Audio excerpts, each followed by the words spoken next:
Breaking news చూస్తున్నాం. మంత్రివర్గ సమావేశంలో ముఖ్యమంత్రి చంద్రబాబు మంత్రులకు దిశానిర్దేశం చేశారు. ప్రభుత్వ ఫైళ్ల క్లియరెన్స్లలో మరింత వేగం పెంచాలని, 4 నుంచి 5 రోజులకు మించి సమయం తీసుకోవద్దని మంత్రులకు సూచించారు. ఉప ముఖ్యమంత్రి పవన్ కళ్యాణ్ గోదావరి పుష్కరాల నేపథ్యంలో టెంపుల్ టూరిజాన్ని అభివృద్ధి చేయాలని కోరారు. అలాగే ఆలయాల వద్ద భద్రతా చర్యలను కట్టుదిట్టం చేయాలని కూడా సూచనలు చేశారు. ఈ అంశాలపైన తక్షణమే దృష్టి సారించాలని కేబినెట్ మంత్రులకు ముఖ్యమంత్రి ఆదేశించారు.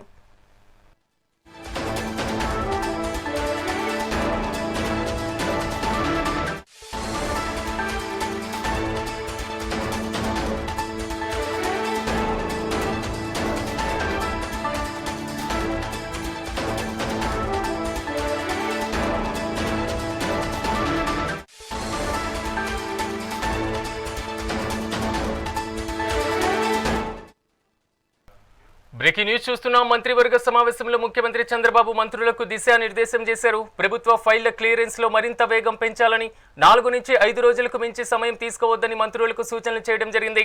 ఇక డిప్యూటీ సీఎం పవన్ కళ్యాణ్ గోదావరి పుష్కరాల నేపథ్యంలో టెంపుల్ టూరిజాన్ని అభివృద్ధి చేయాలని కోరారు. అలాగే ఆలయాల వద్ద భద్రతా చర్యలను కట్టుదిట్టం చేయాలని కూడా ఆయన సూచనలు చేశారు. ఇక కేబినెట్ సమావేశానికి సంబంధించి మరింత సమాచారం మా ఏపీ ఇన్పుట్ ఎడిటర్ నరేంద్ర అందిస్తారు. నరేంద్ర, చెప్పండి, కేబినెట్ సమావేశంలో ప్రధానమైనటువంటి ఎజెండాలు ఏంటి? ఏ కీలకమైనటువంటి నిర్ణయాలు తీసుకోవడం జరిగింది? పూర్తి డీటెయిల్స్ ఏంటి? వెలగపూడి సచివాలయంలో సీఎం చంద్రబాబు నాయుడు అధ్యక్షతన ఈ రోజు ఉదయం 11 గంటలకి ఏపీ కేబినెట్ సమావేశం ప్రారంభమైంది. ఈ కేబినెట్ సమావేశంలో ముఖ్యంగా 44 అంశాలతో ప్రధాన ఎజెండాగా కేబినెట్ సమావేశం మొదలైంది. అందులో ముఖ్యంగా ఎస్ఐపిబి ఆమోదం పొందినటువంటి ప్రాజెక్టులకి ఈ రోజు కేబినెట్ లో చర్చించిన తర్వాత ఆమోదం తెలపబోతూ ఉన్నారు. అదేవిధంగా సిఆర్డీ అథారిటీ నిర్ణయాలకు సంబంధించి కూడా ఈరోజు కేబినెట్ లో ప్రధానంగా చర్చ జరిగిన తర్వాత కేబినెట్ ఆమోదం తెలిపేటువంటి అవకాశం ఉంది. దాంతో పాటు ఒక పక్క ఏదైతే మంత్రులు గత కొంతకాలంగా వాళ్ళ పనితీరుకు సంబంధించి కూడా చంద్రబాబు నాయుడు ఎప్పటికప్పుడు మానిటరింగ్ చేస్తున్నారు.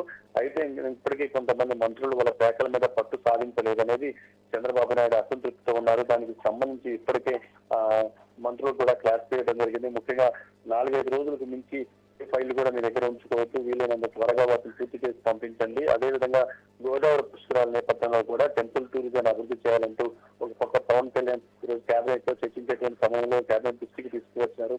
ఆలయాల దగ్గర భద్రతా చర్యలు కూడా గట్టిగా తీసుకోవాలి, అవసరమైతే అక్కడ కట్టుదిట్టమైనటువంటి భద్రతా ఏర్పాటు చేసే విధంగా కూడా అధికార యంత్రాంగంతా కూడా సిద్ధం చేయాలంటూ ఇది కేబినెట్ దృష్టికి పవన్ కళ్యాణ్ తీసుకువచ్చారు. మొత్తంగా ఈ రోజు కేబినెట్ లో పూర్తిగా కూడా ఇటు రాష్ట్ర ప్రభుత్వం అందిస్తున్నటువంటి అభివృద్ధి సంక్షేమ కార్యక్రమాలకు సంబంధించి ప్రధానంగా చర్చించారు. పలు కీలక నిర్ణయాలు కూడా ఈ రోజు తీసుకునే విధంగా కేబినెట్ ముందుకు వెళ్తుంది. ఇప్పటి వరకు మనకున్నటువంటి సమాచారం మేరకు దగ్గర 45 అంశాలకు పైగా కూడా ఈ రోజు ఎజెండాగా కేబినెట్ సమావేశం ప్రారంభమైంది. అందులో ముఖ్యంగా రాజధానికి సంబంధించి పలు కీలక అంశాలను, రాజధానికి సంబంధించినటువంటి డెవలప్మెంట్ విషయంలో ఏ విధంగా ముందుకు వెళ్ళాలి ఏంటనే దాని మీద కూడా ఇక్కడ సిఆర్డీఏ ముందుకు వెళ్తుంది. దానికి సంబంధించి దగ్గర నాబార్డ్ నుంచి రుణాలు తీసుకోవడం కానీ, లేకుంటే సీడ్ యాక్సెస్ రోడ్డుకి సంబంధించినటువంటి నిధులు కేటాయింపు, దానికి సంబంధించినటువంటి పనులకు ఆమోదం తెలపడం, అదేవిధంగా పలు కంపెనీలకు సంబంధించినటువంటి భూ కేటాయింపులపై ఈ రోజు కేబినెట్ లో ప్రధానంగా చర్చ జరగబోతూ ఉంది.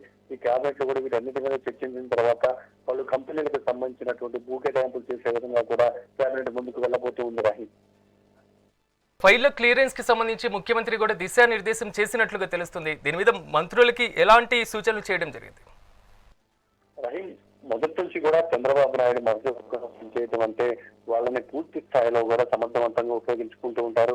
వాళ్ళ ద్వారా ఆ శాఖల వారీగా పనితీరుని ఏ విధంగా మెరుగుపరుచుకోవాలి, శాఖల వారీగా ప్రజలకు చేయగలిగినటువంటి అభివృద్ధి సంక్షేమ కార్యక్రమం అందించే విధంగా చంద్రబాబు నాయుడు మంత్రులను ముందుకు నడిపిస్తూ ఉంటారు.